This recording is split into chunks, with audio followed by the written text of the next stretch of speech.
Hello, and welcome to Sutro Sidetalk, episode 166. I'm your host, Kamron, and with me is... James Seelig. Hey, man.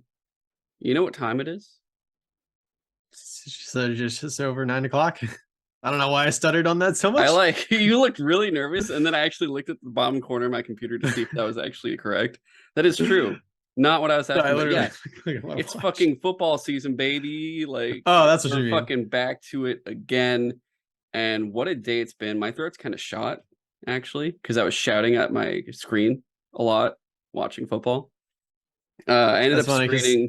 you texted me like later this today where I was like, wait, when are we gonna record? And you're like, oh, I just finished watching football. I'm like, oh, I've been playing God of War all day. I didn't even know that there was football going on right now. Yeah, you know what the kickoff date was, right? No. It was when the Queen died. Oh shit, you're It was right. on that Thursday. We literally went, I kid you not, we were like, oh my god, the Queen's dead. Oh, dude, Thursday night football, baby. Let's go.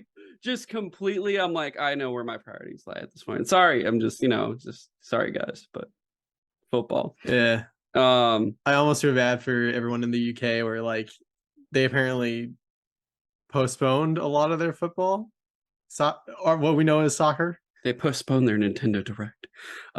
Dude, when we get to that, that's gonna be so funny. Yeah. So here we go. The Niners lost last week to the Bears. I was devastated. I watched like only the second half, and I'm like, oh my god, whatever. This week we have a new quarterback. Not new quarterback. One of our backup QBs, Trey Lance, is now our starter, and he does good.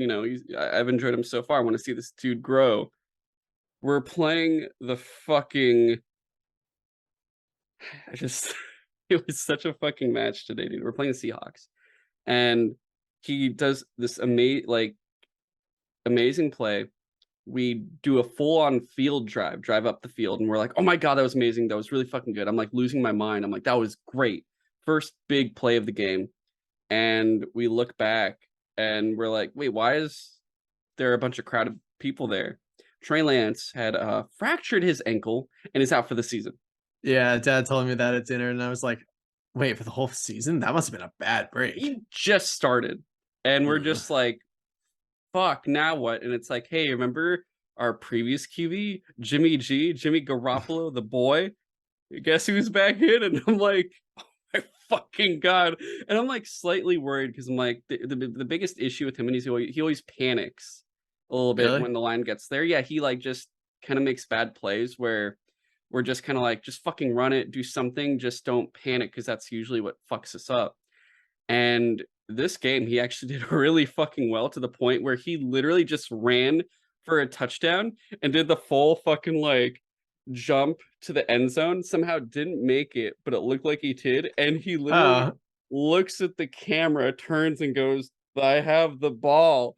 And it's basically looking at the people watching the game on TV, and it's the funniest shit. And we're like, all right, it's a Jimmy G season. We're ready. All right. Shit, I'm sorry, Trey Lance. I really hope you get better, man. But yeah, it's already now 2 weeks in, back to Jimmy G. Let's see how it goes. And then there is an insane, like, we saw the end of like the Raiders Cardinals game, and that was insane. Like, there's so many fucking amazing highlights, like to the point where I was shouting so much that I was just like, oh fuck, my throat hurts. Like, I haven't had this much emotion since like Mugen Train. I feel like it was either Mugen Train or Super Bowl last year. I don't really remember at this point. It was one of the two, whichever came first. Dude, I know Mugen Train was insane, but I still keep going back to the Usui versus I keep forgetting the name of the brother demon. Oh, Gayu?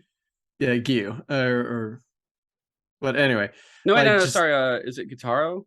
Yeah, Guitar. Shit, I was thinking. I'm so bad with names, but like I literally keep watching that fight over and over again because it's so amazing. Like that the animation there is great. That last 10 minutes of that penultimate episode of that season is just like mind blowing. Yeah. So, dude, I'm ready for NFL season. I'm all set. I have already bought tickets for 2 games. I'm gonna go to the Niners playing the Chargers in, I think, November, and then Niners playing the Dolphins in December. So I'm really fucking pumped for this. It's gonna be a good time. But of course, guys, This is Sutro Sidetalk. This is when we talk what we've been watching and playing, and I guess I've been watching a lot of football, and it's been crazy. And last week we were like, "Oh, good, we're done with all the fucking crazy D23 GameStop news. We're free, right?" Wrong, fucking wrong. Dude, we weren't even done with D23 because after we finished, they kept announcing more shit that I was just like, no, why? It's still important stuff. I think it was a lot of it was Park stuff, right? It was all like Park stuff, or was There's it? a few like Marvel things. I can't remember what they are offhand. Yeah, they're not important. It's okay. We don't care anymore. I mean, it's hard to remembering what the last episode of She-Hulk happened. Okay, it's like I don't have time to like look back at this fucking news. But this week we've got a Nintendo Direct, a PlayStation State of Play that includes God of War Ragnarok. It was on the same day too. Same fucking day.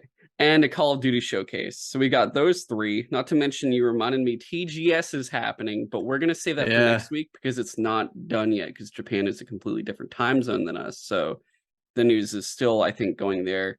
But we'll hit that up next week. I don't think it'll be as crazy as the amount of shit we got from Gamescom because there's no like opening night live with Jeff Keighley this time. Yeah, so it's just like individual presentations so far. It seems we'll see if Konami has something this year to interest. They said they were gonna be there. So yeah, I haven't heard anything.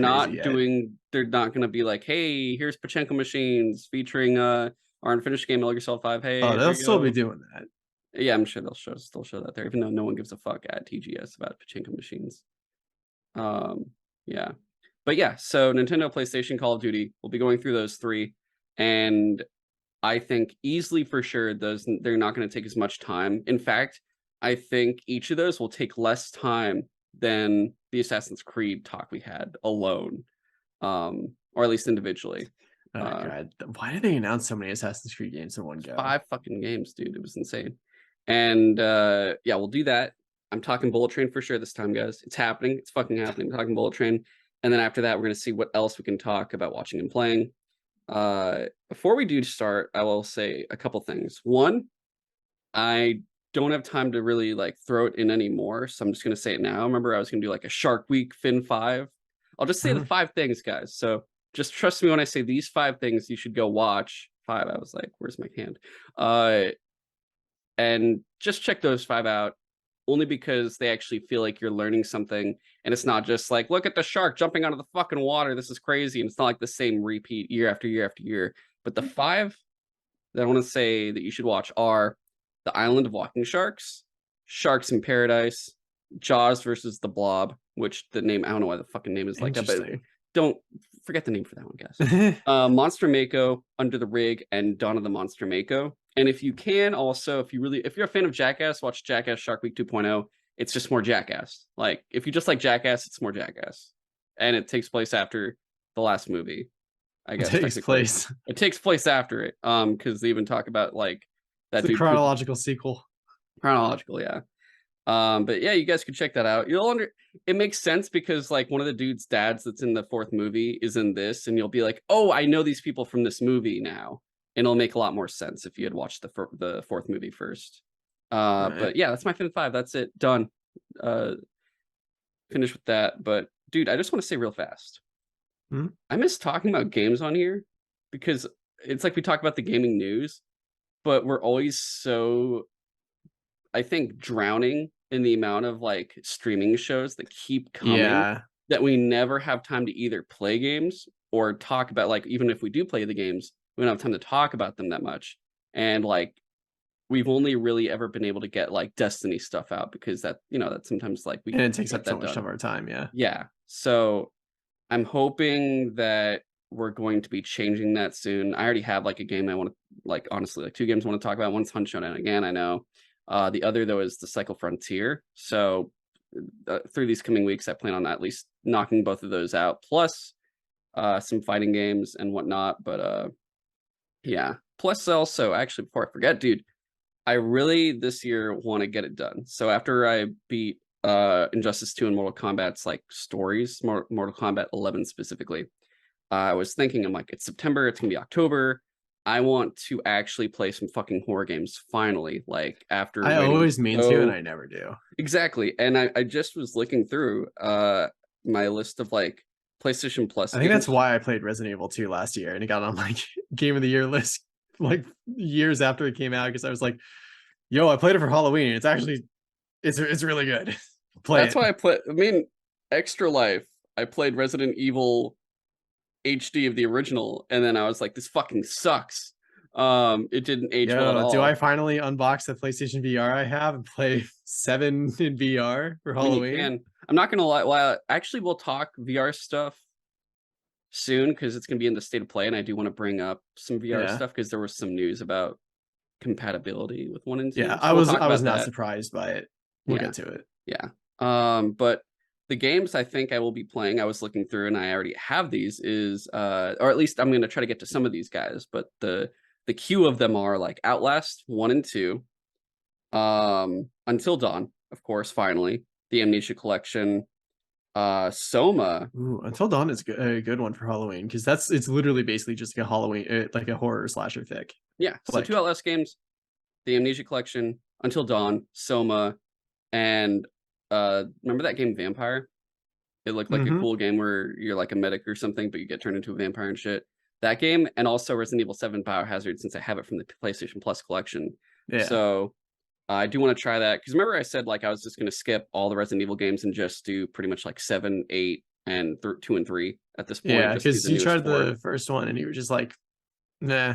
Yeah, I don't feel like if they're doing 4, they'll probably do maybe 5 and 6 also in terms of those full on like remakes. So I don't even know if I want them to because just the stories of those are so fucking stupid. 5 was okay, but like 6, either that way, I one don't really really lost care. me. It's just like I'll just watch here's the whole fucking Resident Evil timeline, everything you need to know, and I'll be like, great, I'm gonna play 7 now.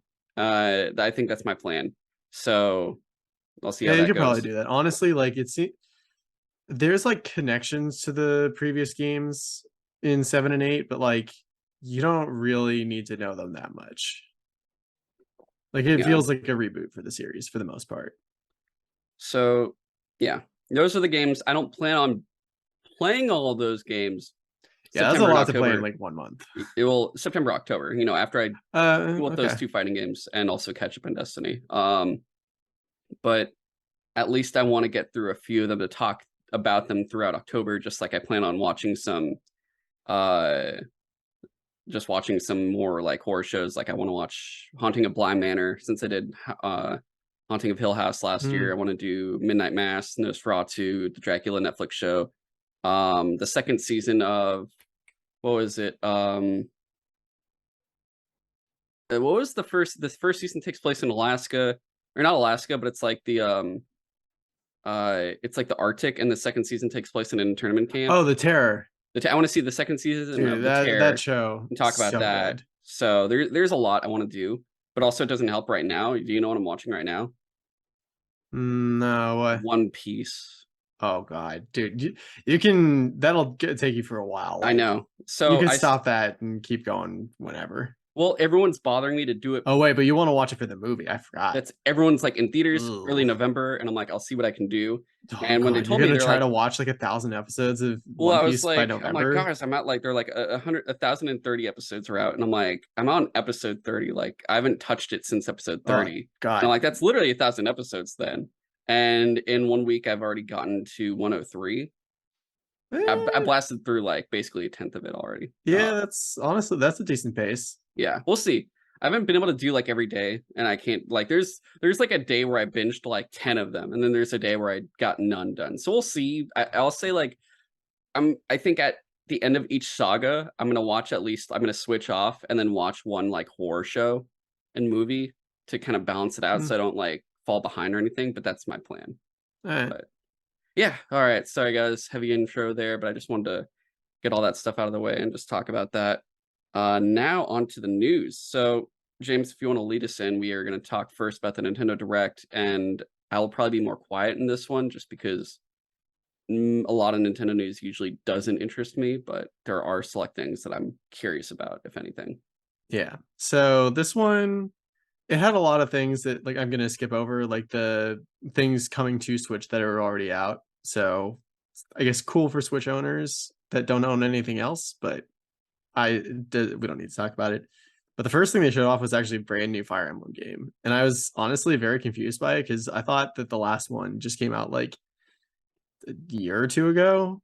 They also have another Musou game coming out for Fire Emblem, but it's a different genre, so never that I'm not really connected. But the interesting thing about this one is it seems like somehow the main character is able to pull heroes from like parts of the rest of like Fire Emblem I've been history or asleep other for games. 1,000 years or something. I was like, Yeah. Well, like they show off straight up summoning like Marth, and I'm just like, whoa, wait, what? How are you doing that? But that's not the first time though. Like there's been other like Fire Emblem, I think Awakening, which was one of the 3DS games, allowed you to pull characters from like other parts of time and stuff.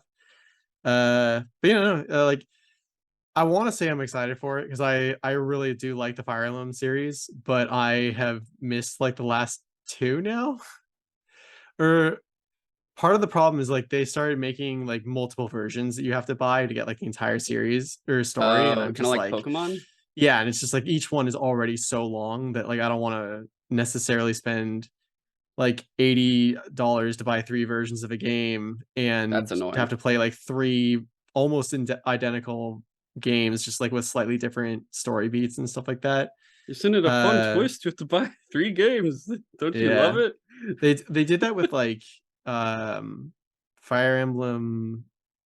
Oh god, I want to say Birthright, but I could be wrong on that. That Honestly, that's kind of annoying development, really. it is. Like, I And kind like of get Pokemon. I guess I give Pokemon more of a pass because they've always done that, even though really that's also kind of a dick move. But because all it is, hey, what if we move 5 Pokemon that you're missing in this game into it and deleted one of these games, and you'd have basically the same exact fucking game, if anything. So yeah, and like the Fire Emblem that I'm specifically talking about was like there were two versions where like like the your character was like an orphan essentially, and you could either be you could play the version where he was adopted by like one family or another family, and both families are at war, and it's like interesting that you can get two very different perspectives of like which side is thinks they're right and stuff like that. But then if you got both versions and you beat both versions, there was a third version you could get that had like even more information. But anyway, and then the last one for the Wii, Three Houses, was a more complete thing, but I did. It's one of those things where it's like it's on my list to get eventually, and I just still haven't. So now yeah, there's no. another one coming. Well, I'm not a fan of that, so Yeah, it was like not really interesting to me. like it's kind of cool that they're making DLC for Xenoblade Chronicles 3, since I literally I feel like a crazy person. I just bought Xenoblade Chronicles 1 for Switch and start playing that.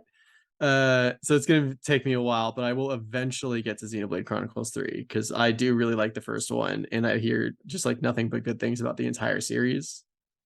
What's the next thing? It's kind of cool that they're remaking the front mission games. Then there's a bunch of like farming games that they I talked about. noticed there was like there's a Like lot of farming. What the that was the fuck? main thing that people made fun of Nintendo for this one, was like, why were there so many farming simulator games? Not farming simulator, but like farming games. That's what Like, it's like. I noticed, like, you look at Square Enix being like, yeah, next up on Final Fantasy VII for PlayStation, they go, here, Nintendo, I want to give you a farmer. yeah. Just But also interesting, there's going to be an Octopath Traveler 2, yeah. which I guess means I need to finish the first one. And I guess that means I'm still not going to buy the first one Yeah, because that's fair. Like, I you're don't even play any Square Enix games really. Like Final Fantasy 14 and 7 are going to be like the first two things I've ever even touched for Square Enix, really, if you count unless you count the Eidos games, I guess, like Tomb Raider or something. also, like you've mentioned before, you're not really a fan of like turn-based RPGs at all. Like you Not find them not kind of really. boring. At least not when I was a kid. I haven't really tried it now, but I don't think I have the patience at this moment with the backlog I Yeah, have, if that they're makes definitely not sense. like the most exciting genre to play, but like at least the classic Final Fantasies, I played more for like the story and the characters and stuff, and that's why I liked Octopath Traveler. The first one was like each character is interesting in their own way. My main complaint was just that like there's like some minor conversations between the characters, like as each story progresses, but they don't really do an interweaving story. Like each person's individual campaign does not really affect the others. And maybe I could be wrong about that. Maybe at the very end, when you do all of them, there's like a special thing at the end that does weave them all together, but I did not hear anything like that. But it is cool that they're actually doing an Octopath Traveler 2 with all the same characters too. So I guess like further on in time, they're like all older and wiser, I guess. um they kind of briefly talked about Mario Rabbit plus Rabbids 2, which I'm still excited for. Still haven't finished the first one. Haven't even bought the first one. They talked about some more things coming to the Nintendo Switch on N64 expansion pack, like Mario Party and Yeah, stuff. I know. So that was my first thing I had down. Yeah. Okay, a lot of them were like, here's 1080 snowboarding and Excitebike Yeah. 64. And I was like, okay, that's great. Can we go back to Mario Party, please? I actually got very excited when I heard Mario Parties 1 through 3. I can Yeah, imagine that's myself really cool. probably, I don't even care if I'm playing with people or not. I just excited to just probably do like playing with like NPCs doing Mario Party 2 and 1, just like enjoying the maps, enjoying the mini games.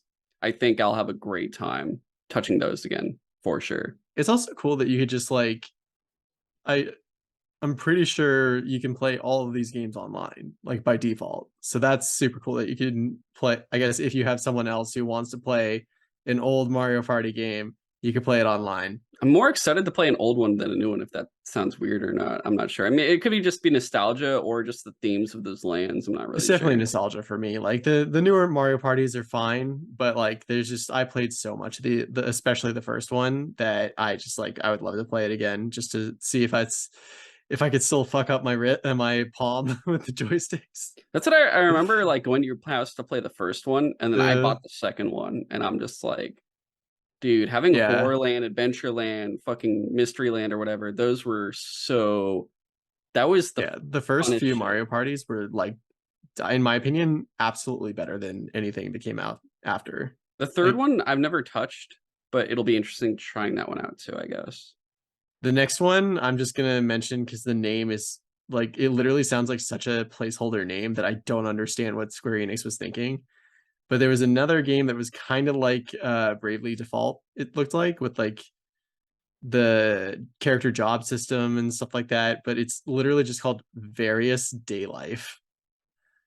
And I saw that and I was like, Ah. that can't be real. Like you named a game Various Day Life? What does that even mean? Like, eh.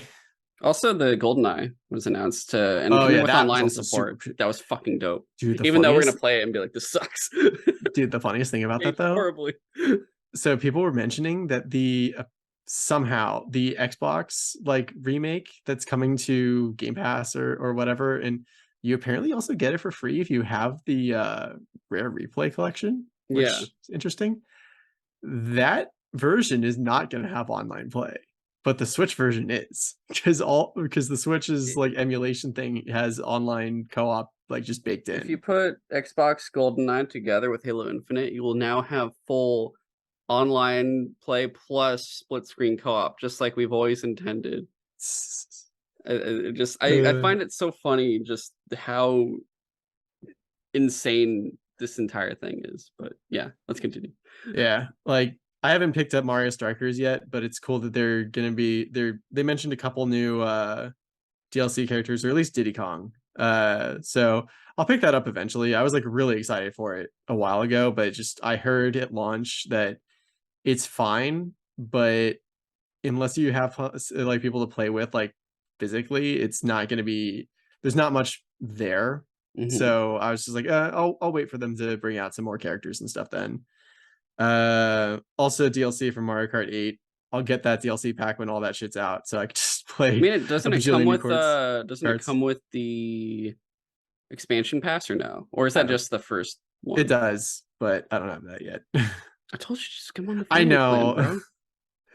bro. uh, dude. Okay. So the funniest part of this entire presentation for me was when Miyamoto came out.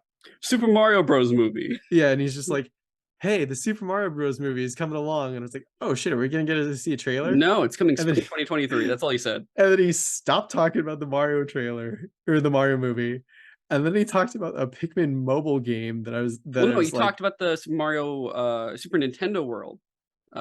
He he said that did, yeah. first. He mentioned it's like coming to Next year to Hollywood Universal and Studios. Universal. I saw it Yeah, being built when I was there in June. dude, I'm gonna Should have do, to make like a trip to do that for we want to sure. do the opening? Want to just go and try to go at the opening? I'll think about it. Like huge crowds Coming to you still guys like, live. I mean, if it's next year, that's like still yeah, a ways away. I gotta We hope, don't even know yeah. when it is next year. So But yeah, on the so like, list. so okay, so he mentioned the Mario movie, and then quickly moved on from that to the Nintendo Land or whatever, Super Mario Land, and then he talked about the Pikmin mobile game, which is like, Pikmin Bloom, he called yeah, it. it's like it's basically, I know it's been out for a while. It's basically Pikmin, um, Pokemon Go, except instead, like you are collecting Pikmin, but you're also like planting gardens and stuff. It's like it's a cute idea, but I've just not. I wasn't interested. And then he just straight up was like, "Oh, by the way, Pikmin 4, mic Yeah. drop." I was just like, Pikmin 4 2023. And I was like, oh I was fuck. like, "Why did you have all that preamble?" But so like I got We'll to talk like, more about that later. yeah, like That's what they always say. I've had like a love-hate relationship with the Pikmin games because like I really like the idea, but I absolutely hate in video games when you have a time limit on anything. And the entire Pikmin game has a time limit. Like and that's like the whole point is like you're basically fighting for survival and you're using the Pikmin to try to like maintain your resources and fix up your ship so you can get off like the planet you're marooned on and stuff like that.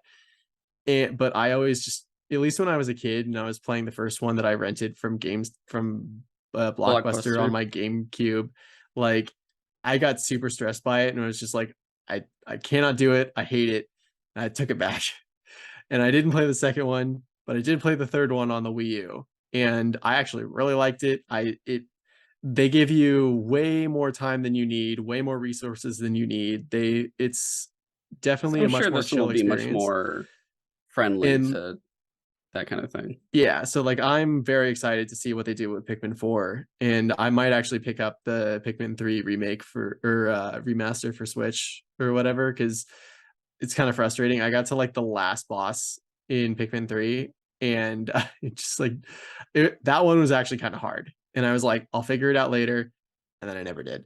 Dang. And now my Wii U isn't even like connected anymore, so I'm just like, you know what? It's a good game. I can maybe get it for Switch someday, but and then they talked about Bayonetta 3, which they just showed off like a new trailer. And honestly, they don't even need to show me anything. I loved the first two games. Like the stories are fine, but it's like they're so over the top. The action is so insanely like entertaining. All the characters are interesting. Even the side characters are at least funny or like entertaining in some way or another. And just like Bayonetta as a character is surprisingly cool. Like, Okay. I don't know. It's one of those things that's hard to describe where like if you literally just look at it, it looks like really cringy and awkward because the main character is basically just like her whole thing is just being sexy and it feels exploitive. But while you're playing the game, it's like her whole thing is that she knows how badass she is, so she just leans into it like hella hard. Oh wow. So it's just like it's actually really cool to see Bayonetta just like do her thing and be like sexy and badass. I don't know. But then the next thing after that, the only reason why I was interested was because it's made by the same people that do Danganronpa. So it's called Master Detective Archives Rain Code, and it doesn't sound like it's connected to Danganronpa at all, but just like the idea of a anime style like investigation game by those people, I'm absolutely in because I love Danganronpa. Oh, yeah, we could mention the Resident Evil things for a second. There's more Resident Evil games coming to Switch on cloud. That was really funny. Yeah. Just like, I mean, it's just it's the big four, 7, 8, 2, 3. yeah. Yeah. I'm also excited. I know I was gonna say things that are also coming to Switch that are already thing, but like Crisis Core coming to Switch is gonna be super cool. I'm really excited for that game. Also, Tales of Symphonia is getting a remake or a remaster. Like, I never played that game when it first came out, but that's another RPG that like I hear is like an absolute must play. What else? I just have one last thing on Yeah. mine. Yeah, I could skip the Kirby thing. I don't care about that. But and this is why it's so funny that Nintendo, like out of deference to the Queen, delayed their presentation. I'm sure it wasn't just because of the Zelda like game title, but it's just really unfortunate that the Queen of England died. And literally I the didn't name. realize what you meant until I looked down Oh, you didn't and even hear looked at about the this? name I put down, and I'm like, The oh, name of the new Zelda game that's the sequel to Breath of the Wild is called Tears of the Kingdom. And I know oh my Nintendo did god, not like plan that. It's just incredibly poor timing, but that was so funny to me. But also the game looks amazing. Like dude! I'm they didn't imagining the even need to best show more fucking trailer. box art cover right now. But yeah, like they showed a new trailer for it, but and it didn't really show much that we haven't already seen other than I guess you can for sure like jump out of the clouds and then like fall I guess all the way back down to Hyrule, and there looks like to be some glider thing that you can like you already had kind of like a parasail glider that you had before, but now there's a thing you can land on that I don't know if you could straight up fly because that'd be cool. But we'll see. Like they also mentioned a date. It's coming out like May next year. So that got delayed away out of 2022, like they thought they were gonna do. But Sorry, I'm still caught up on Tears of the Kingdom. yeah. I'm just imagining like, well, now, all right, while we wait, while we wait for the Legend of Zelda Tears of the Kingdom, right now you can play Britannia Tears of the Kingdom currently. Yeah. It's so Uh, bad, but it's so fucking funny. Oh my god, that's crazy. I probably should buy Breath of the Wild eventually. It'll get there. It'll happen, guys. so, oh my god, dude. Yeah, But remember yeah, I said yeah. I haven't. I still have to fucking do nah, my that's fair. play my Switch with other games. It's not Animal Crossing. That's the other. That's the first hurdle I have to do. But So yeah, it's just like I'm not super hot on the title because it sounds really weird. Like Breath of the Wild kind of just like rolls off the tongue. Like Tears of the Kingdom sounds odd. I'm sure it'll make sense once you actually play the game because usually the name does. Although even Breath of the Wild doesn't really make sense. I don't Yeah, think but any of them make whatever. sense, except for maybe Ocarina of Time and Majora's Well, I mean, Mask. like Link to the Past kind of does it in like Ocarina of Time and Majora's Mask. Like usually something it has something to do with it, like the plot of the game. Uh, and there's like one shot in the trailer where they're going over like a mural in the background, and there's like one particular image of like some being surrounded by like seven or so like little objects. Like maybe those are the tiers that you have to collect that seal Ganon away or something. I don't know. But that would be my guess is that the tiers are like a physical item and not like literally everyone in Hyrule is sad because everyone died 100 years ago. Oh my god. Yeah, we'll see. Yeah. But is that everything then from the Nintendo Yeah, that Direct? was how they finished up the presentation. And overall, like it was fine. Like there's a handful of things that I was excited for, but definitely I still felt a little bit disappointed just because every time I get overhyped by like all the rumors and like the rumors were that there were going to be a bunch of Zelda like HD remakes for the Switch, like uh Wind Waker and Twilight Princess were maybe going to make their way to the Switch, but and someone also mentioned Metroid Prime remake, and that didn't happen. Bro, you got Which Prime, you got Echoes, or wait, no, did Dread, Metroid yeah, 4 Dread 5, so whatever. and like it's I don't know, it was still a cool presentation. It's just hard to knock it for like my own overhyped expectations, which I feel so bad for Nintendo. Like literally every time they tell people not to like think too hard about it, everyone is like, well, what if they announce everything? Yeah, no, I mean, I'm still waiting for fucking Nintendo Game Boy games to come to the Switch, so Yeah. fucking bullshit. Just do Game Boy Advance games. Like Put Fusion on there. Yeah, I mean, that was my whole complaint. I was like, oh, cool, it combined console and handheld, which means it'll have all the previous games that you could still, you'll have to buy them again, but you can buy them, right? And it's like, no. And it's like, oh, this fucking sucks. What was the point of this stupid thing? No, But we'll yeah, make you subscribe to Nintendo Online, and we'll give you a random game you'll never play every month or two. yeah, fine. We're just lucky it's Mario Party this time, really. Yes. Every No, once in a while they can deliver. it seems like they're done releasing the older ones though, like Nintendo and Super Nintendo, if they're only showing N64 now though. Eh. Yeah. But I mean, I guess that was everything anyway on the console that you really wanted from those two. But all right. I mean, the only other things I can think of that are still missing are like Chrono Trigger, stuff like that. But that's more on Square Enix, honestly. Okay. So state of play. Here we go. So, same thing. We're not going to talk about everything. We might skip through, but I do have everything on the list here. First thing was Tekken 8 for PS5. And, it's a cool trailer.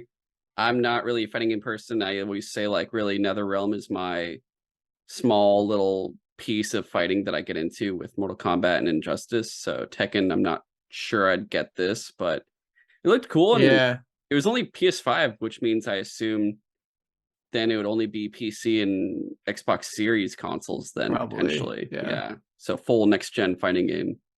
You have anything on that or not really? Like it looks really cool, and it's one of those things where again I like the story of Tekken, but I've never really been able to get a handle on like the controls or anything.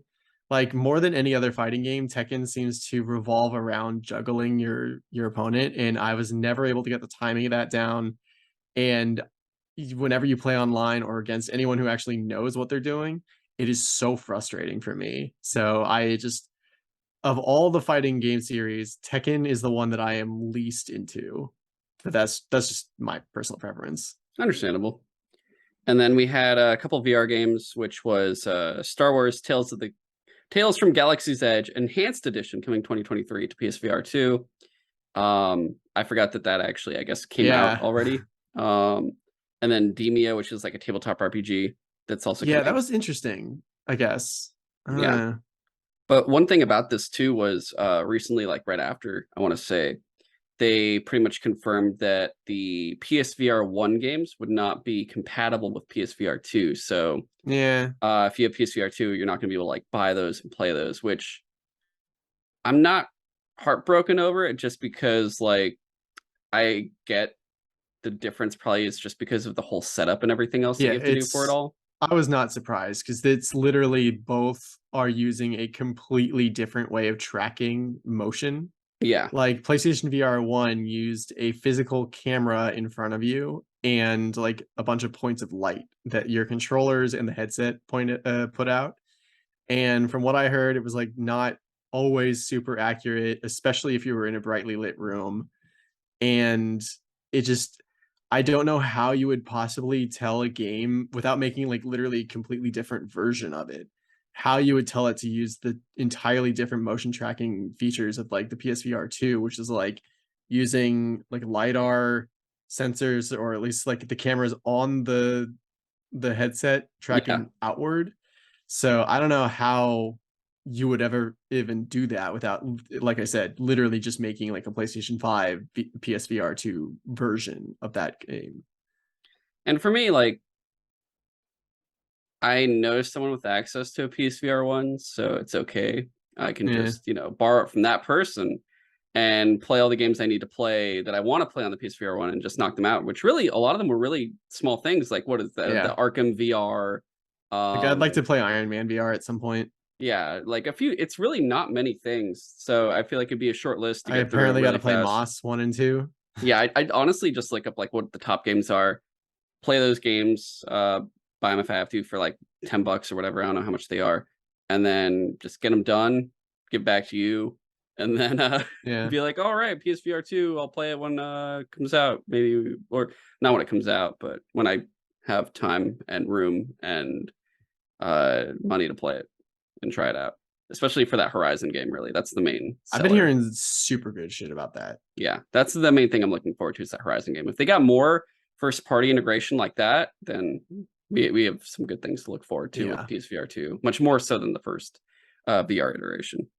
But moving on, We saw a trailer for Like a Dragon Ishin, which is coming February Yeah. 2023. That was interesting. It was like a hack and slash type thing. Yeah, which like the from what I understand, the entire Yakuza series has been more like a brawler up until Like a Dragon came out, which became turn-based. So, and Was this a Yakuza game, just like an it ancient is. one? Except, yeah, that's the Okay, thing. Like it's the whole shtick is that it's a Yakuza game, but set in like 1800s. 1800s. Yeah, it's like late Where 1800s. yeah, and like I love the Um, idea of like literally people are still walking around with samurai swords and stuff like that. Like it looks super cool, and it's like apparently this game came out in Japan and it just never came out west, and they're just like completely remaking it, and I think, and it looks amazing. Like, and I this is gonna sound really stupid and weird, but one of the games that I keep playing like a few minutes at a time every once in a while on xCloud is Yakuza Like a Dragon, because it's turn-based. So you don't need to like if the connection fucks up, like you don't really miss too much. And it's like, dude, again, it's one of those games where all the characters are super funny and interesting. Like I'm actually invested. So it makes me want to play more Yakuza games. So I might pick this one up actually. nice. Yeah, I never really played them. It's another franchise that maybe I'd get to in the future, but this one Yeah. sounds cool. It's not one I'll probably pick up either. Just, gotta pick and choose at this point still, but Yeah. Fair enough. interesting at the very least. Then we had Hogwarts Legacy give a PlayStation exclusive quest, which I was not expecting, which was the Haunted Hogsmeade shop, which includes a dungeon, a cosmetic set, and a new in-game Hogsmeade shop that are exclusive to PS5, PS4, I guess. Yeah. Sounds interesting. Yeah, I was already planning on buying it on PS5, so that works out for me. Yeah. Sorry, Xbox people, but Yeah, yeah, that is the weird thing. It's like I can't believe we're still doing that nowadays. Like yeah. exclusive missions and shit. I guess I get it after all the different fucking. I mean, PlayStation, I guess, has to resort to this to an extent just due to the fact that Microsoft has bought so many different companies now that they're Maybe. just kind of like, hey, you want to play Elder Scrolls 6 on the PlayStation? You can't. Fuck you. You want to play Starfield? You can't.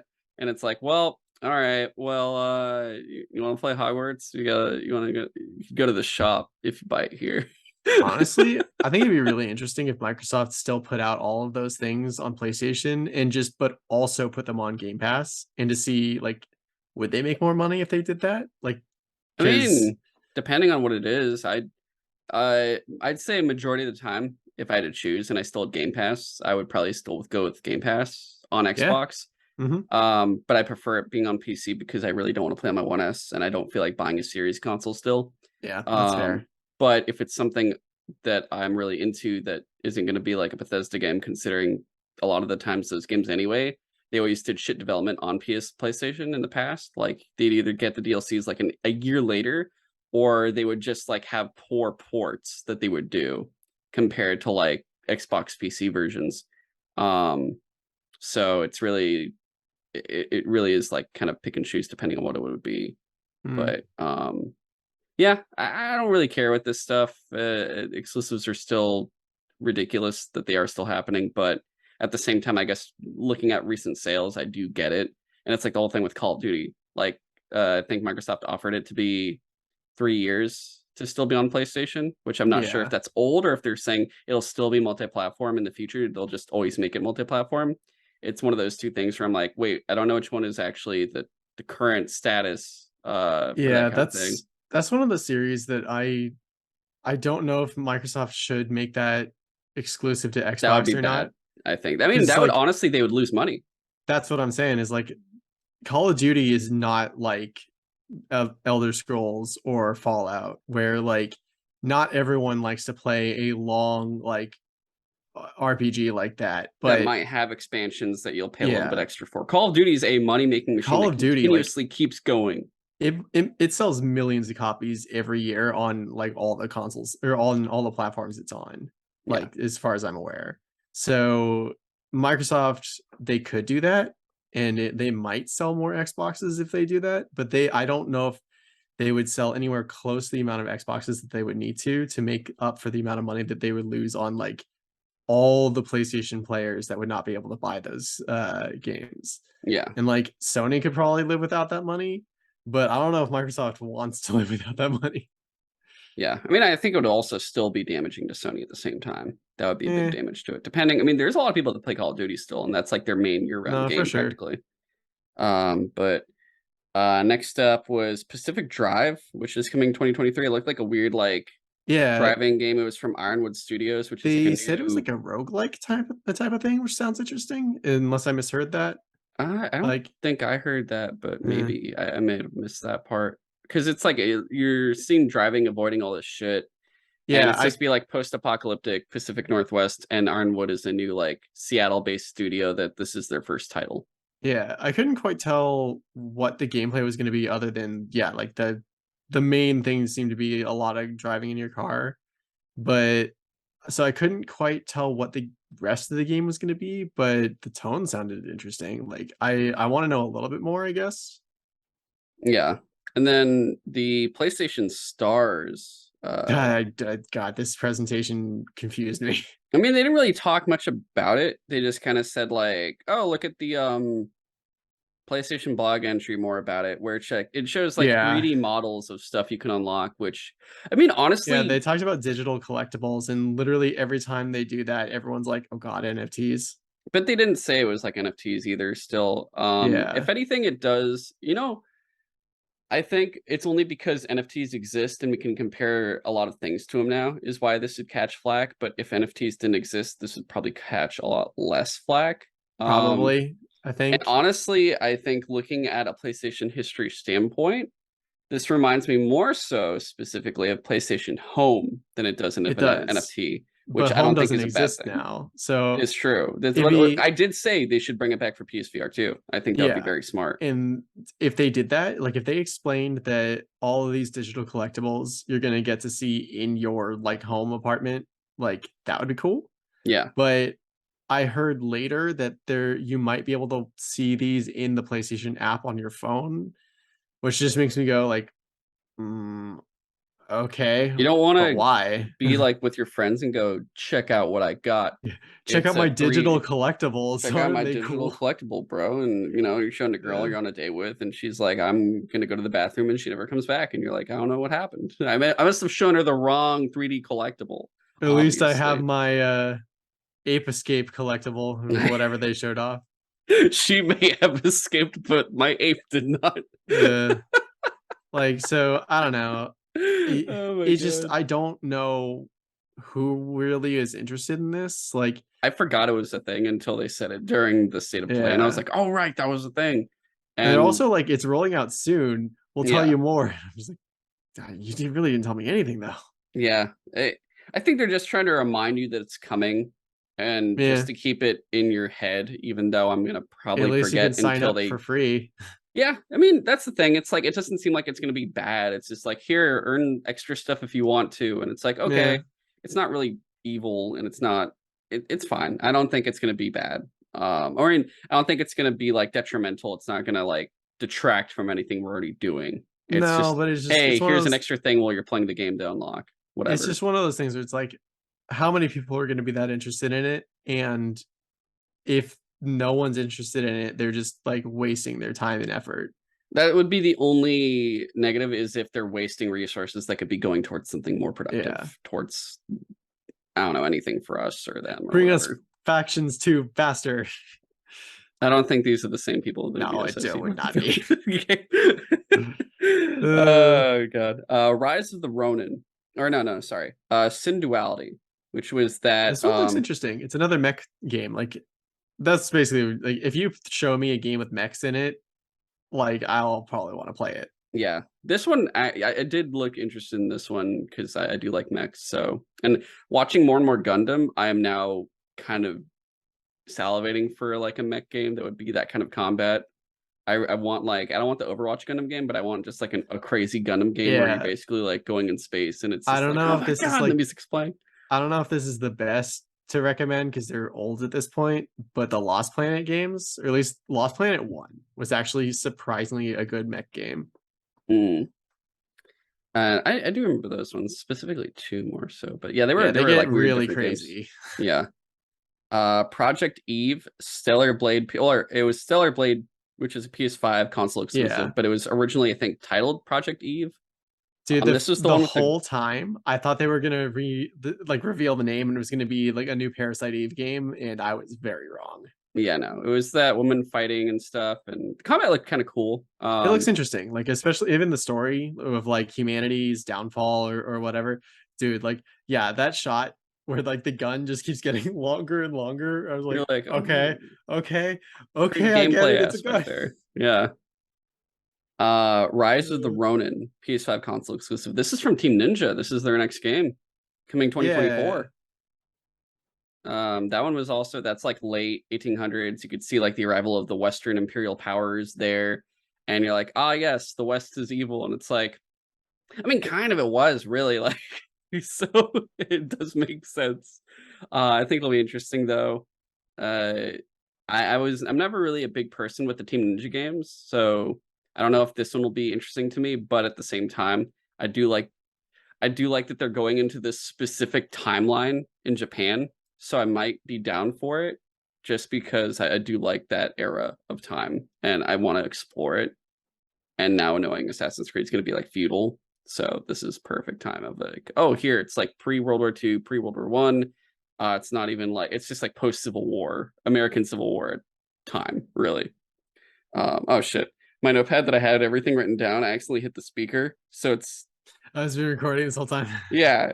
Oh fuck. Let's delete this stuff. And then stop. Fuck you. Okay. Yeah. So a lot of Stop the listening to me. stop listening. Honestly, really, the only thing we really skipped was the Demio PSVR 2 game. I mean, like the PSVR games, really, but like everything honestly was kind of Yeah. interesting. It wasn't like I want to buy all of these, but it was definitely like I can wait and see, especially if majority of these are all coming out. Like if you noticed, all these games are either coming out this year or next year. Only the Team Ninja game is the one that's coming out in 2 years. Otherwise, Mm. like it's all very immediate, which is kind of nice. No, I didn't. I didn't. I have a bad habit of just like not really paying attention to like release dates. Like I'll watch like a cool trailer and be like, "Wow, that's awesome," and then I'll like not know when they're coming out forever, even though they literally tell me every time. Mm. And then finally we got the God of War DualSense controller, which looked fucking dope. I am getting that, I especially just don't really. I think it's hard because on one hand I do love the space colors for the controllers, and that is really enticing, but at the same time this controller looks really cool. I'm still debating at the same time because right now I have the cosmic red one because my white one got the drifting, Yeah. and I probably should get a new second controller as a backup just in case. Like, So so I'm of two minds on this. Where like I love the previous God of War game. Like I love the whole entire series, but like the last one, like I've been replaying it this weekend because of the trailer we're about to talk about, and it's so good. It's so amazingly I thought you were good. still talking about the controller. I was like, what's he getting? But so like I want to get that controller just because I love that series. But I don't really like the design that much. Like I don't know. Like Honestly, I would be more enticed if they gave me a plate to go with it. yes, I think you're right on that. If there was like a PlayStation plate that I could put on my PlayStation 5, I'd probably go for that instead. I maybe the colors will look better in person, but like I was not a huge fan of just the colors that they used for this controller. I Yeah. do like the symbol on the touchpad of like the bear and the wolf, like symbolizing Kratos and Atreus. I do love the idea of Kratos as a bear. Oh yeah, dude, that was yeah. uh, Which I guess now getting into the final thing, which was the God of War trailer. Um, Dude, I was Fucking trying to dope. go media blackout on this game because I was No, just like, I know you I'm gonna can't. play it, so I don't need to see more. But all the gaming podcasts I was listening to while I was at the gym and stuff were like, "Yo, this trailer was amazing." So I stopped, I watched the trailer, and now I've been playing God of War 2018 through the entire weekend because I got so hyped by that trailer. It is Wow. amazing. Yeah, like I plan on probably after, because we'll have a little bit of time. I think right when November hits, I'm just gonna play it. Yeah, I'm Do like the new game really plus for far. the first one and just do it right before the second one comes out. Just so like I want to beat it and be done, and then the next day go, cool, I can play Ragnarok. Like that's kind of how I'm looking at it, and especially if I'm just skipping all of the, like I've already platinumed this game, so I'm just Yeah. run through the story. I did that with Horizon. I think I beat it in 1 or 2 days. just doing Zero Dawn, just like running through it. I Yeah. did it so fucking fast. No, that's fair. Like I was not planning on replaying God of War 2018 this early because like Ragnarok doesn't come out till like November. So I could have waited a little bit, but again, I just got so hyped by that trailer that I already had it on my PlayStation 5 because I meant to play it way back when I got my PlayStation 5 because they added a update so you could play it in 4K 60 instead of just like 4K 30. Yeah. So and like either way, I'm enjoying it, the crap out of it. Somehow I never got around to platinuming it, so I might do that right now. Also, I was looking at the controllers again, and I'm torn between Galactic Purple or Starlight Blue, but I think I'm gonna do a Starlight Blue controller. I'm gonna get a controller and a plate, or at least the plate. I want the plate because I want the blue plate because it looks so fucking cool. I should Anyway, get the red plates. the red. I got the red controller, so I want the blue plate at the very least. And maybe I'll debate between the God of War or the Starlight Blue controller for sure. Blue plate, if that makes yeah. But for dude, the trailer for God of War, like I love that we go through, we see fucking Tyr, which is great, the Norse God of War, and I like his voice. It's like different than Baldur's, but it's still you could tell they're brothers, which is Yeah. cool. And then you see a woman or a girl on Kratos' back at one point, and I was trying to see who it was, and Yeah, I it couldn't wasn't tell. what's her name? It wasn't Freya. And I don't think it was the girl. I don't remember if we ever got her I want to name. say Angraboda. That was the African girl. Yeah. I don't think it's her either because I think her hair is different, and because it's like Yeah, she's in the she background. You also can't looked even. bigger because like Yeah. the from the first trailer, she looked pretty small, like Atreus' size. And what was her name again, though? That you said. I want to say Angraboda, but I I may be. am. I've said it before. I am guaranteeing you guys, she is going to be introducing the Egyptian gods. She's like, I'm not from here. She even says it. She's like, oh no, I'm not like I'm not like one of these dudes. And you could tell like, oh my Well, god, they're hinting at the Egyptians. I am almost positive. Uh, Angraboda is from Norse mythology. what? Yes, I just for Oh wait, no, spoiler no, reason, because I think that's not going to be a real name though. it's That's possible. I because mean, remember the whole thing with Atreus, and then it's like, oh hey, I'm Loki. Okay, I was about to say like I don't know if we want to do spoilers. Like so, Angraboda is Fuck it. supposed to be Loki's like wife in Norse mythology, but that is true. Like they did psych us out for most of God of I War am telling 2018, and you we're like, guys. dude, there's been times where like Kratos mentions his wife's name is Faye, and Yeah, it's just like, oh, that's just like a normal sounding name, and then it's like, oh no, that's short for Laufey, as in Loki's. Well, it's supposed to be father, but like Loki's parent. And it's just like, what the fuck? Oh my god, they've been saying her name the whole time. yeah. It's I. We'll see. And But then no, yeah. it's So definitely I'm very possible that they curious. could be like, it is Angraboda, but she's also from another like Yeah.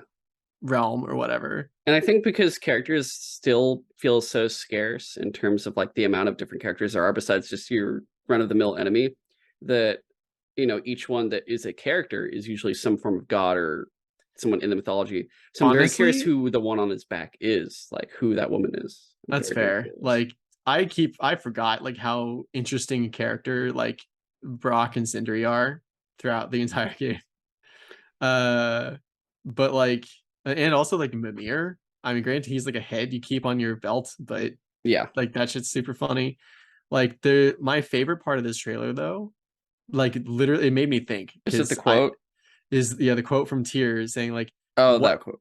what do you know about being a god? Like, has anyone ever actually worshipped you, prayed to you?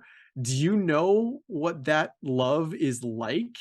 Like, and it's like it made me think, like, yeah, no, I don't know if Kratos would have ever been like prayed to or He worshipped to, only because had like, it in Ghost of Sparta, really. yeah, In because like he between God of War was. 1 and 2, because it That's very shows him true. like being That worshipped to an at, extent. at least the Spartans worshipped him Yeah. because he was one of them. Yeah. But like that is very true that like most people just prayed to Ares, and like I don't know, they never really covered if everyone knew that like Ares was killed by someone else and was replaced. I mean, I feel like that fight would have been really well known because it was literally in like the bay of Athens. but but at least I think it was Athens.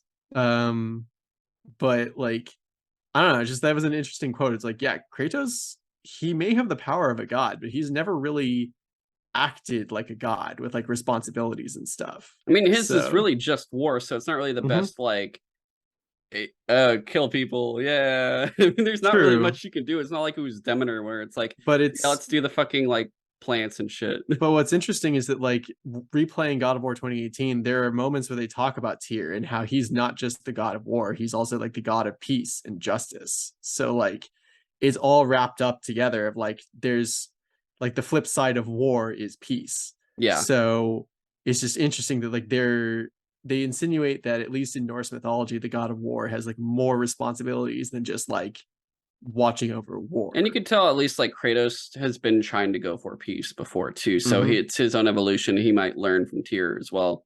He And I tried also find it really hard at the interesting that beginning of Tyr's locked up. 2018 to just be like, please leave my home. Yeah, he's like being Kratos said in a reasonable voice. Like it's just like, yeah. And also, I mean, honestly, that wasn't the quote I was thinking of.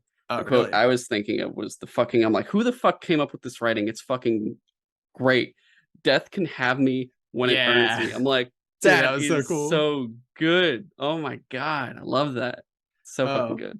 one more thing about this trailer that makes me interested is that like, so the last shot of the trailer, no pun intended, is Atreus like standing next to what looked like I literally just saw The the wolves. yeah the two wolves. Is like one is like skull and the other I Modi or something. No, that's not right. Modi um was the dude that killed already in the last movie game, I think.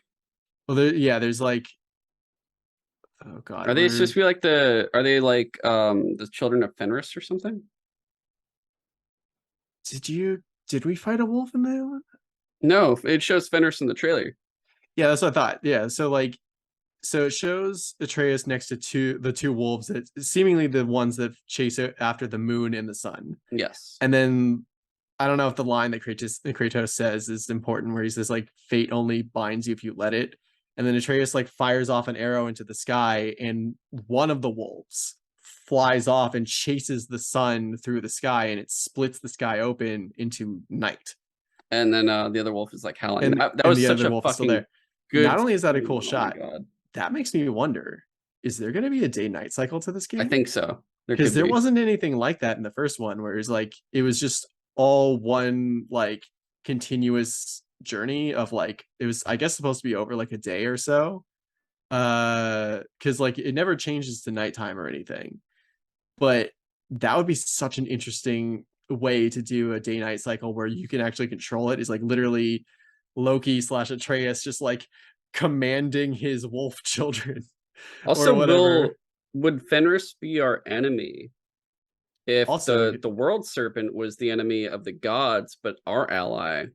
Would that be the same with Fenris? Because I mean, honestly, in the previous games, we're always fighting monsters and shit, but in 2018, you're freeing the dragons, not killing them. except for one, but yeah, Except for that one. So yeah. maybe with Fenris, I don't want to kill a Well, giant wolf, also like It could be cool to have a giant wolf on our side. according to Norse mythology, like Fenris wolf and like Odin's horse, but also the world serpent are all Loki's children. So, and they've kind of played around in God of War 2018 of like the gods messing with time and or like knowing the future before it happens. So it's, and like they talk about how like the world serpent hates Thor for a fight that will happen, that it knows is going to happen. So it's interesting thinking like, what if all these theories are true, that like we will see like a future Atreus as like full on Loki or whatever. Like, I don't know, we'll see. Yeah, we Like barely. This game is going to be. I mean, I'm this is so the game we've hyped. been waiting for this whole fucking year. This is the biggest game of the year, so Like it's going to I be. was talking before we started recording that like I've literally played God of War 2018 before. And so like I remember liking it a lot. I remember it being one of the best games I've played in a long time. But I've never had this experience before where I've played a game that I knew I liked, and not only am I liking it as much as I did before, I might be enjoying it more. Like maybe I'm just like crazy, but like this game is an absolute masterpiece from start to finish. And so like I could not be more hyped for Ragnarok. Like I hope they pull it off. Like finish the duology or whatever Yeah. and have it like stick the landing, but I'm so excited. I could not be more excited But all right. for Ragnarok. Next up, Call of Duty Next, or the Call of Duty Showcase. I think can go through it pretty quickly, but we see three things in it: Call of Duty Modern Warfare 2, Warzone 2.0, and Warzone Mobile. Which Modern Warfare 2, it's interesting because I thought like for a while they've just had like a version of Warzone in Call of Duty Mobile, so I guess it's going to be a separate thing now. Yeah, I don't think they had it in mobile. I'm not too sure. I could I be have wrong no on idea. that. I don't fucking know, honestly. But Modern Warfare 2, I cracked up because at one point they show a trailer and it blacks out to a certain point. So they play the trailer a second time, and then after this guy goes, "Oh, a trailer's so nice, we ran it twice." And I'm like, you only ran it because it blacked out. You guys just didn't mention that it blacked out and no one could see the So is fucking this trailer. actually like live? Mm-hmm. That's I didn't watch it live, embarrassing. but yeah, I was watching the playback and it was just like a black screen for like 30 seconds. And I'm like, it was a great trailer. I got really fucking confused. And then the cool thing though is for Modern Warfare 2, it's like multiplayer, they're showing underwater combat. And it's interesting because that you can actually swim in this one. Didn't they have that in one of the other games though? You could kind of go through the water a bit, but this one's a lot more like the deeper you go, the murkier it gets and the harder you can actually see, depending on the Oh, okay. distance. Interesting. And you can't use rifles, only like pistols. So like only certain weapons actually work underwater, Oh, okay. depending on how you fight. And another new thing they have is ledge peeking. So it's kind of like Uncharted now, where instead of just vaulting over something, you could hang with one hand and then pull out like a pistol or sidearm and shoot at somebody while hanging off the ledge. So it's another like interesting aspect, and these are all new for the game. So I thought those were actually interesting. Then Gunsmith 2.0, it seems like they're actually trying to go for a decrease in grinding for like attachments and whatnot and pieces of weapons and whatnot. And they have like a more clear system. I couldn't really see it. It was kind of confusing just because I don't have it in front of me, that I couldn't mess with it myself. So I don't really know how it is. But the other thing being like some of the attachments might cross over with other weapons. So it's not taking forever to unlock everything. Because I think like they understand you're not really playing to unlock everything. You're playing to play. It's Call of Duty. You always just want to shoot shit. So if they're making it a that lot was the most more, frustrating things that for me when I used to play Call of Duty was just like unlocking new weapons and like I just never the understood the camos point of also were the worst. like I never understood why you would want to prestige because you literally just like you get a number next to your name, but then you lose all your shit that you just worked on. I think at a certain, it's basically like if you don't prestige, you can unlock everything you want. If you do prestige, it tells you you're basically knowing what you want to focus on. You're like, okay, I just want to focus on this now. Like you know what weapons I you guess that's like, fair. and you kind of have like your refinement of this is what weapon I care about. I'm gonna ignore the rest of these. But Gunsmith 2.0, they were even talking about, hey, you have an assault rifle, you can turn it into an SMG with the way it operates, and it was Interesting. very interesting the way they were talking about that. They have two modes, prisoner rescue and knockout, that are new. They're in the beta. The beta is now open. I haven't had a chance to play them yet, but I will. And when I do, I can maybe talk about it next week or the week after, just to give my opinions on that. Because the beta is free for everyone right now. I think the first 2 days you had to pre-order to play. Now, if you have a PlayStation 4 or 5, you can play it just openly. And then like next week, it'll be the same thing for like PC, Xbox people, I want to say. They're working on a third-person view. I think it'll be a specific mode. Interesting. You can have third-person shooting, which will be, yeah, for a Call of Duty game, that's interesting. And then a PlayStation exclusive operator, the Oni. So it's like a Japanese Oni operator.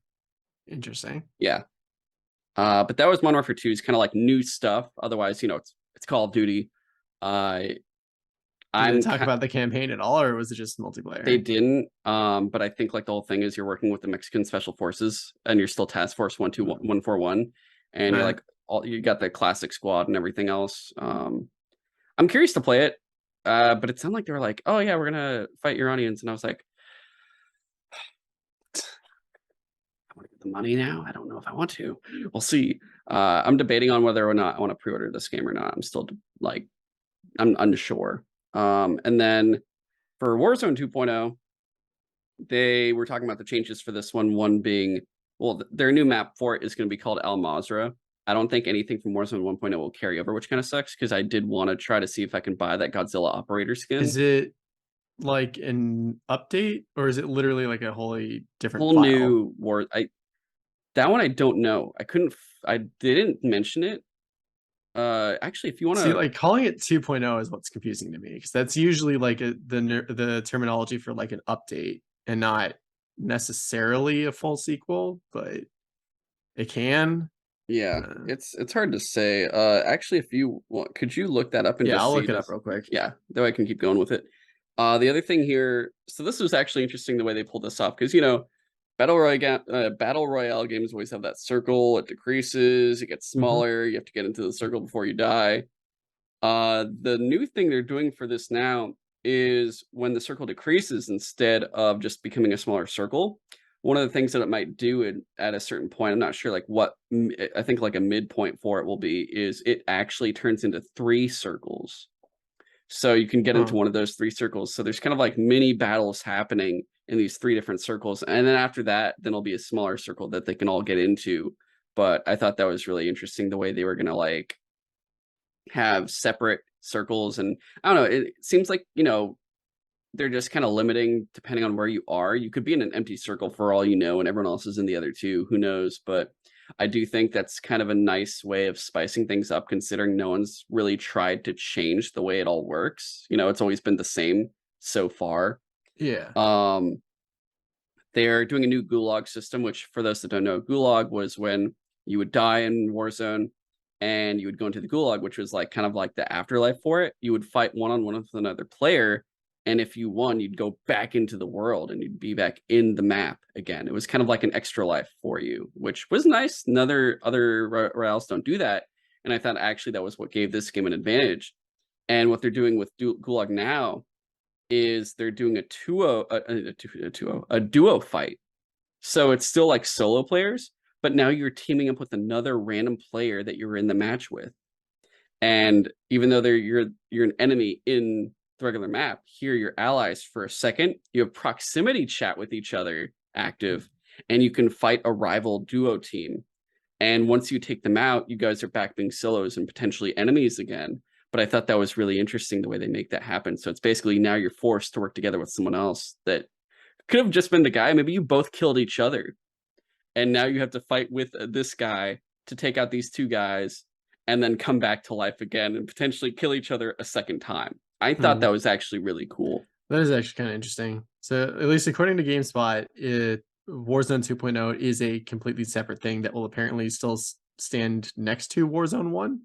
So I guess they're going to keep Warzone 1 going for now. Yeah, damn. So do I want to go play Warzone 1 and get my Godzilla skin, or do I just not do it? I mean, I missed the whole Monarch thing, which I wanted to play, but I just didn't have the time for. The one, I guess, what with the new circle, like the multi-circle thing, like it would feel different from the first one. So I guess it's like, yeah, if you want to play the more traditional battle royale style, you could go back and play the first one. Plus all the Modern Warfare 2 multiplayer, I think, aspects. So like the swimming, the ledge peeking, that's all in 2.0, which 1.0 wouldn't have. The number one thing on like the list of things that Call of Duty like posted to their Twitter was that the first bullet point is built for next gen. So that actually is interesting to me, that it's like literally built for the newer consoles, because Warzone 2.0 or Warzone 1 has been out for like a while at this point. Yeah, I think so. Well, it's been out for 3 years because it came with Call of Duty Modern Warfare. It was then there with Black Ops, Cold War, and then for Vanguard. It was all that. It was from there. Which actually makes more sense why Microsoft said, hey, we'd keep you guys for 3 more years, because then you'd go through with Modern Warfare 2, and then whatever is the next Treyarch game and Sledgehammer game. And then once those are done, then it would be potentially Warzone 3.0. And then they go Warzone 3.0 and Call of Duty from then on, Xbox exclusive or whatever, not on PlayStation. Or I guess not exclusive, but they just go, it's no longer on PlayStation. So that could be what we're looking at. It could be like a 3-year system for it. And they just always launch with Infinity Ward because maybe they're the best to, like, I guess, manage it. Like, they know how Warzone works, so they're the ones that are like taking care of it. But I could be wrong, considering like, why would you switch to a different studio if you literally already have one that's like good at been working on doing it it. already.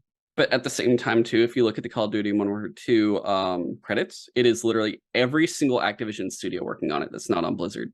Oh, It's like literally 8 studios. I was kind of like, damn, imagine if these guys got to make their own games. That'd be crazy instead of being support studios. It was honestly, when I saw that list, I actually got a little depressed looking at it. It was kind of sad. dude, it's like kind of the same for Assassin's Creed and Ubisoft though. Like they literally have like so many studios around the world to make Especially one now, game. there's 5 games. Yeah. Oh my god. Yep. And then the last thing for Warzone, it's 2 things actually. Well, one, the launch is November 16th, which I think they said was 2 weeks after Modern Warfare 2 will be out. So you can like just play multiplayer for 2 weeks and then get into Warzone if that's what you're into. And the other thing being there's gonna be a new Warzone mode called DMZ. There was no details yet. They'll talk about it later, but it sounds like they'll have extractions in it. So instead of just like being last man standing, it'll actually have the aspects like Hunt Showdown or Tarkov, where I guess more specific to Tarkov, because that's how people like to think of extracting, but it could have that kind of thing where you go in, you go out, and there's no circle. Instead, you're doing like that kind of thing where you're doing missions or whatever. If they're trying to get into that area, that's a very lucrative thing, because first they came in and said, hey, move over fucking PUBG, Fortnite, Apex, we have a battle royale. And now that could be move over Tarkov, Cycle, Hunt, we have a fucking extraction royale too. And we can do all of it because we're fucking Call of Duty, we're fucking Activision. So that would actually be cool if they could get like both kinds of battle royale like into the same like game.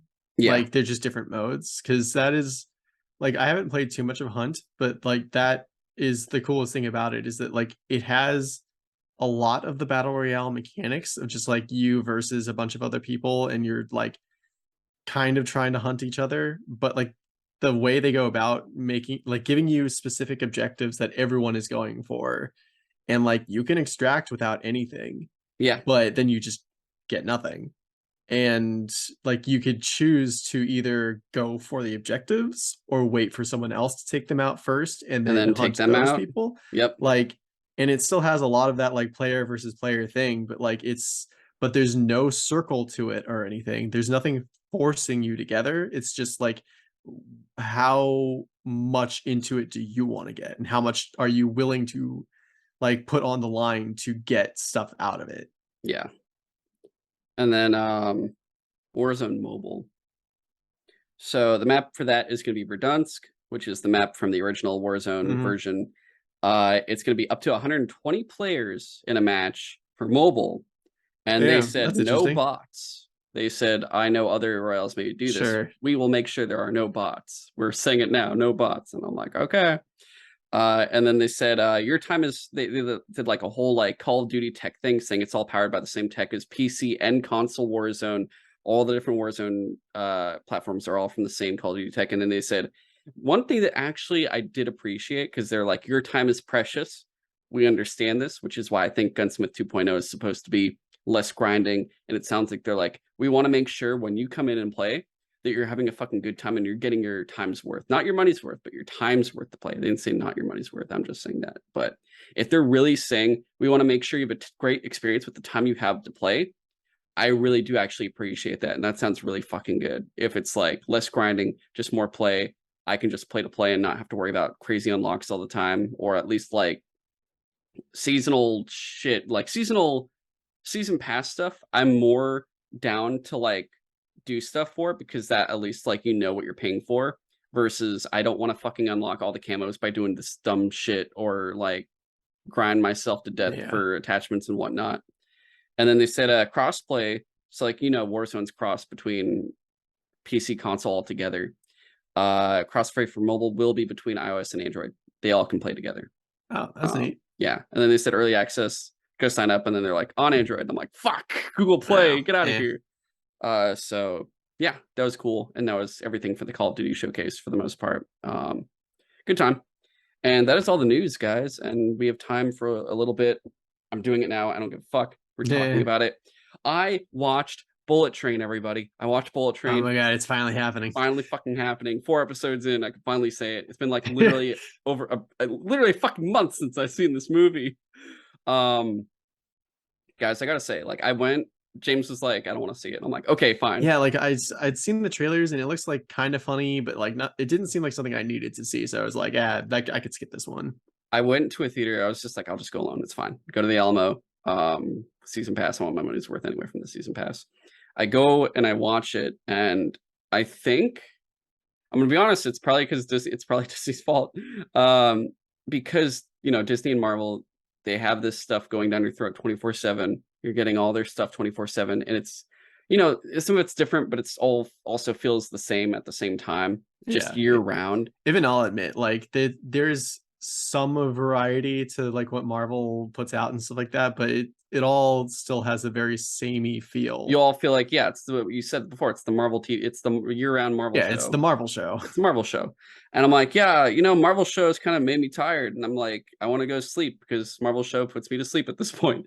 And I watched Bullet Train, and I'm like, it's just a fucking action movie that has funny shit on a train, and there's a lot of violence and blood. And I'm like,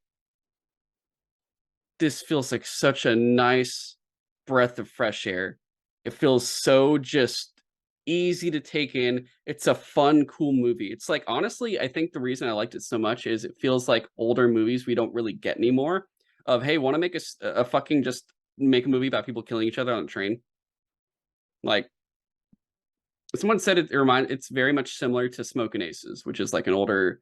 I want to say it was like 22, like it was not even 2010s. It was like a 2000s movie or something like that. But it's straight up just like Brad Pitt on a train delivering a package. He used to be like this like big violent dude that can kill everybody, and he's like, I just want to like do this one thing. I'm kind of like talking my way out of situations now. I don't really want to be violent. And then it turns out like all these people on this train are all there because one guy planted them there to kind of kill each other, and including his own son. And this dude's like named the White Death, and he's played by fucking Michael Shannon. Oh yeah. And he's like some Russian dude that took over like a Japanese Yakuza family, and he killed like the boss, and just he's like this insane cool looking dude who he always plays Russian roulette before he kills someone, and he'll like do the full on fucking like spin the chamber on his sleeve. This is the Revolver Ocelot show. And then he goes, shoots himself, nothing happens, goes, shoots the Yakuza boss, dude fucking just dies immediately, and you're like, oh my god, this dude's insane. But it's such a cool movie. You have characters like Brad Pitt, who is like pretty much like the best fighter on the train, it feels like he's actually really good at his job. He just doesn't like to kill people, and he pretty much kills a lot of people accidentally.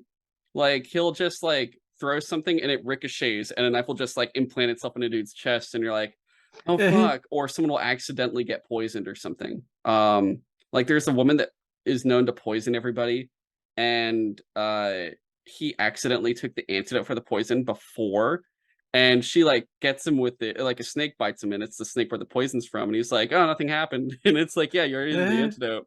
She gets poisoned, she's like, fuck, and then just dies. And that's funny. It's so ridiculous. Like it's funny because all these characters will have a full fucking backstory. Like this one dude who's like this Mexican hitman who's like unbeatable, has a full backstory, gets on the train, fights Brad Pitt, dies immediately. And you're like, what? We just got like a whole thing from him. And it's like, yeah, now he's dead. And you're like, okay.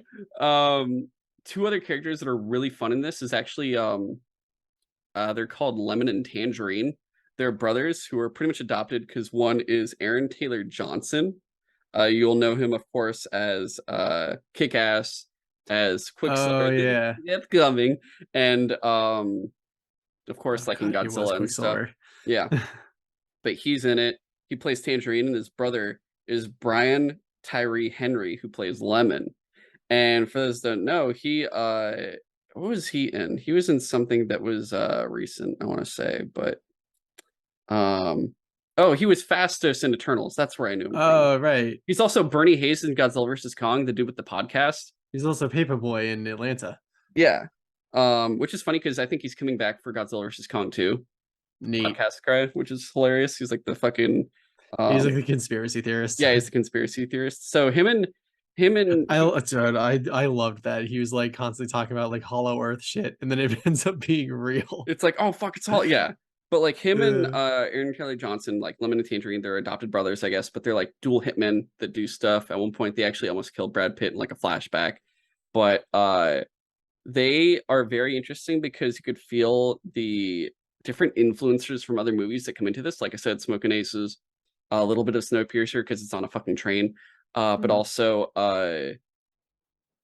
Tarantino, because their dialogue is very Tarantino-esque. And the funny thing is, Lemon is a very, very, very good judge of character, where he'll judge a person and he'll be like, this person is like this. He metaphors people and associates them with a specific character from Thomas the Tank Engine. Okay. And he'll be like, you're like this character, which means your tendencies are like this, and this, which means you have to die, or we don't trust you, or something, or you're okay. And he basically judges characters like that. And it's very much like a gimmick in this movie, but the way he does it actually makes sense. And you're like, if you remember any of the Thomas characters, you're kind of like, I actually really have an appreciation for the way he's doing this, to the point where like there's this girl in it who turns out to be like the White Death's daughter, and she's also trying to fuck everything up too. She is more or less like kind of screwing over a lot of the characters we have here, and he knows that she's like one of the enemies, and he like tries to stop her and all this stuff. But I don't want to spoil everything. But like, all these characters have a specific role, and each one is like really fucking cool. The way they just pull off how you get sold by each of these characters, where there isn't really one that doesn't feel interesting, and there's some that you think are going to have more of a role and they don't. Like there's straight up just two people that are in the movie that you think will have bigger roles, and they just don't have any big role at all, and you're just kind of like, oh, they're just in here. One is Masi Oka is in it. For those that don't know, that's Hiro Nakamura Yeah. from Heroes. He's the guy who's checking tickets, and then he just kind of disappears after a while because he's like, Brad Pitt lost his ticket, and he's like, where the fuck is your ticket? Oh And no. it's just so funny because you don't know what happens to him, and you're just kind of like, bro, he's in this movie, okay. And then the like trolley girl, you know, the girl that would have the little like all the snacks, that's Karen Fukuhara, aka the female from The Boys, aka Oh. Katana from Suicide Squad. Yeah, she's in it too, and she Oh gets gosh, like knocked. she's Katana too? I didn't Yeah, even notice. I guess I she just didn't recognize her with the mask covering like half she her like face. gets knocked out at one point, and but yeah, she like is also just in there, and she's just this polite girl. It's like, oh, would you like this stuff? Like she, no one speaks Japanese that's on the train that are the main characters, but she does, and she's just kind of like, oh, like water, and you're just like, oh, it's Karen Fukuhara. She's so cute in this role. Oh no, they knocked out Karen Fukuhara. Why would you do this to her? She's a treasure. It's just a really fucking fun movie, and I think I'd recommend it to everybody just for the fact that we don't get movies like this anymore, which are just plain fun action. You're not having to, honestly, like, I want to put it this way. We're in a world where each Pixar movie is trying to tell us a fucking life lesson. And I'm like, dude, I just want to watch toys come to life. Leave me alone. Or I want to watch these bugs fight these fucking like, I want to watch bugs fight each other and then get birds to eat the fucking crickets or grasshoppers or whatever. Like, I enjoy this stuff. I was a fucking kid. And now it's like, oh, well, you need to get all these big life lessons, or we need to get the fucking like Marvel show going 24/7. And if you're not one of those and you're some more artsy film or something, you're fucking done because you need to make a profit if you want to be in a theater. And you're not, oh, you're not gonna have a chance, or go to straight to streaming or something. Bullet Train is something of an era we don't really get anymore. And I appreciate it, and I want more of it. I don't want more of it where it's going to be the next Marvel where I'm just being drowned by that, or like Westerns and stuff, but the way that used to be. But it's just such a good, fun time. And I don't have to think too hard. I just enjoy it. I know I'm not watching a movie that's supposed to make me think. And it's not one of those turn your brain off movies because you're just like, it's not worth it because you'll get confused. It's just a relax and have a good time movies, because it doesn't Yeah. try to make you think too hard, but it also allows you to think because of the way some of the dialogue is, and it's just fun because it reminds you of like the Pulp Fiction diner scene and stuff like that. It's just great. It's a fun time, and ironically enough, I'll probably put it in one of my top films for this year, potentially by Oh, the end of okay. it, by how fun it was. I'm not sure where, but it's easily in my top 10. Definitely. Just because it feels so fresh. The So only thing I can think of that's like close to what you're describing is like just a good action movie that's like standalone, not made to teach you a lesson or be connected to anything else, was John Wick. But Yeah, like everything else nowadays, that movie was like incredibly successful. So the studio was just like, make more of those, please. Print more yeah. It's like money. they And said so there's gonna be now like it's 5, and they're on working on 4 right now. and a So series, the Continental Continental, series. isn't it supposed to be like 3 hour and a half, like basically hour-and-a-half runs or something? I don't know. I'd have to look into that. It's I think just it's gonna like, be 3. It's gonna be like Sherlock. Remember that show Sherlock, where it was like each episode was an hour and a half maybe, yeah. on BBC? I think it's gonna be Yeah. like that. It's gonna be 3 episodes, same But yeah, style it's of just run. like, so it's not like I don't enjoy those movies, but it's definitely just like, you don't need to serialize everything. Yeah. Oh, Yeah, I they're just also even remembered who the assassin was that kept poisoning people who plays her. I don't know if I want to say it. It's actually fuck it. Yeah, yeah. it's Zazie Beats, Oh, interesting. Domino, and also the woman from Joker. That's like, Also from "Mom." Atlanta. Yeah. I still have to I'm watch pretty that fucking sure. show. I Yeah, think I'll, that's I'll who I'm probably thinking know of. people so much more if I just watch that. Sandra Bullock's in it too. She's like the handler for uh you know who the guy, the Mexican hitman was? Wolf. You know who plays him? I don't know Who? if you know him. Bad Bunny. No, I wouldn't know them. He's a Mexican musician. He's like a rapper. I've Very, I've heard very the name. I just don't know I wouldn't know what he looks like. okay. But yeah, I didn't even realize that was bad because I don't. Yeah, I wouldn't have done that. But yeah, the cast in this is fucking great. I really enjoyed this fucking movie. Like I said, guys, just watch Bullet Train. It is definitely worth it. Speaking of serializing Keanu Reeves movies, apparently they're gonna do a sequel to Constantine after all these years. Yeah, I heard about that. That was I I was just thought that was like, pretty funny. really? Okay. We're doing it, guys. We're doing it. Okay. So I love how it's like a fuck you to Constantine. The devil just like cured him of cancer. yeah. Usually it goes the Uh, other way around. yeah. Harley Quinn, you gave me cancer. Remember Oh when she god, shoots that dude with the that cancer? was so. Who That was even like one makes of the this? funniest. She's like, I'm so I'm sorry. gonna go home and spend time with my kids. That was like one of the funniest jokes of that entire season. That wasn't that the first season too? It was, yeah. Yeah. Oh my god. We'll be talking about Harley Quinn soon enough, guys. I'm gonna start scheduling it with everyone. You'll see on Discord. I'll probably post it. We'll figure it Okay. out. Do you want to do like 1 or 2 more things? I know it's an hour and a half, but I you want to gotta stop go here? to bed soon. Okay. Okay. We'll stop here. Yeah, I Fine. I gotta just work at tomorrow. least got fucking Bullet Train in for Yeah, like a second. finally got that off the plate. Yeah.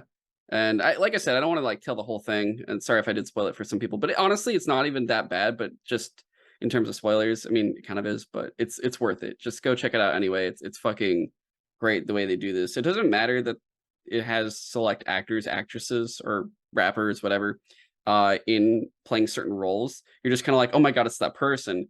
It's not a big spoiler. It's more of like the fun stuff that happens with all these characters more than anything.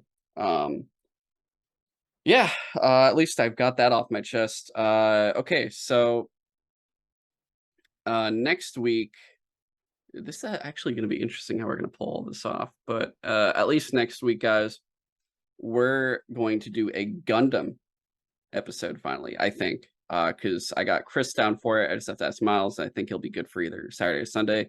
But we're going to do an episode specifically on Gundam, and it's one of 2 episodes I plan on doing with these guys. And we're going to talk this episode. It's going to be Gundam Igloo, Unicorn, and Thunderbolt. And then later on, I think probably in November, after I'm like done dying watching One Piece, we'll do Gundam The Origins, Hathaway the movie, and Dozle Island, the other new movie, which comes to theaters actually pretty soon, I think. I think I next watched month. like a bit of Unicorn. I do actually really like the transformation that Unicorn goes through to go into like actual Gundam mode. Yeah. But I guess we'll do maybe the TGS news in that episode, or we'll wait till next week. We'll figure it out. But either way, you'll get a break Cool. for a week off. So there'll be 1 week, guys, without James. And then we'll hit that up. And then after that, I think we could we actually have a bunch of shows that just ended, I think. So we could actually hit those up most likely, because I'm pretty sure if I look at it, What We Do in the Shadows just ended. Yeah, I just finished Riverdale ended, that Primal season. ended, Dude. Camp Cretaceous ended, Love, Death, and Robots. I want to talk Resident Evil. She-Hulk Yeah, might be done by then. I'm not I'm sure. not Actually, watching Resident Evil, and you specifically asked me not to watch it so that you could see my reactions to yes. like what you how you describe it like live. So we have a lot of Ugh. shows to go through. I know. I like I said, I really want to get back to gaming. I want to talk about games again, but I also want to finish up the backlog I have here. That I've had notes on. I was happy to do the Disney one because that knocked off a bunch that were on the list forever. Specifically like Turning Red and Encanto. But the thing is, like, my biggest, like, probably backlog producer was my Monster Movie Thursday screenings, which I'm still doing, by the way. But the way things have kind of become now, and like there's a bunch of older movies I have like screener copies of that I still have to watch and everything else. Um, I don't really think we have time to talk about all those anymore. So I'll probably be leaving majority of like the Monster Movie Thursday, unless it's like a new one, unless it's something that came out within like the last 2 years or something. Or yeah, I'd say in that vein. Odds are, if it's a Monster Movie Thursday movie, I just probably won't talk about it here anymore. So that way it'll kind of lighten up our backlog a lot more. And I'm not always like perpetually behind on like things we could discuss, especially with all the news that's been coming in, kind of killing us, and all the current streamer shows that have been pretty much like keeping us occupied 24/7. And now that all of these are ending, James, I don't think there's like a bunch of new shows popping up just yet. So we might have like a small breathing. Andor starts next Oh, week. fuck. Thanks, Okay. Disney. There's always something. Okay, so we have Andor. Fuck my life. Which actually looks interesting. I won't lie. Um, so yeah, I'm like, I feel like Rings of Power and She-Hulk will probably end around the same time, and then Andor will. I don't even know how many fucking episodes that is at this point. I think I used to know, and I already forgot at this point. But uh, we'll figure it all out. But for sure, next week's episode will be Gundam. The week after that, like I said, we'll hit up Primal, What We Do in the Shadows, Riverdale. Like I'll try to knock out at least all these shows because I think we could pretty much do them all. And if we do the TGS news during the Gundam episode, then potentially, James, potentially, maybe there's not really any news to do the following episode, and we could finally just talk I about gotta only hope watch play because stuff. I want to hope that there's at least some break after TGS. I mean, there's no more big shows. That's the last one until the Game Awards in terms of big game shows. Yeah, Sony has done their they could still do a showcase, but we'll the see. only state of play I think they would do would be a God of War centric showcase, like they've done with Horizon and Ghost of Tsushima. They could do that. Getting Or they might closer. not. They might just still want to keep people like not knowing what the fuck's happening. So they could either do a God of War showcase. Nintendo, I think, is finally fucking done. Xbox, I think, is at TGS, so I don't think we have to worry about extra stuff from them. Ubisoft did their forward. They announced all 5 Assassin's Creed games. There's nothing else they Yeah. can tell us. I think we're good. I think TGS is the final straw, the last nail in the coffin, and we don't have any more fucking big movie TV stuff. D23 happened. We had Geek Week already. I think that was part of the Disney Plus Day shit. So all of that's fucking done. There's no DC fandom this year either. So Yeah, I forgot to yeah, they cancel canceled that because every fucking chaos and they're canceling everything else anyway. So Ugh. Yeah, they're not doing great. yeah. We're potentially done with all the big news, and if we do news again, it's going to be the small like 5-minute news of, hey, this trailer came out, boom, Yeah. done, thank God. Thanks for bearing with us for this news, because you know it's big stuff we want to talk about, and it's always interesting hearing it all. But yeah, I'm glad it's almost over, because it's exhausting as all hell for sure. But okay, that's been Sutro Sidetalk. If you want to message us, email us, you can at sutrosidetalk@gmail.com. You can send us comments, feedback, and questions you want us to read on the show. You can also follow us on TikTok, Instagram, and Twitter at Sutro Sidetalk. You could follow James on Twitter at InvaderJim124. You could follow me on Twitter at GoGoComzilla. And of course, please subscribe on whatever platform you're listening to. If it's Apple Podcast, please give us a 5-star review. That would really, really help us out. If it's Spotify, please rate us. And if it is YouTube, give us a like besides subscribing for those videos. But I think that's everything. And we will catch you guys later on with Gundam, Harley Quinn, and a bunch of other shows in another Side Talk episode. See you later. Thanks for listening.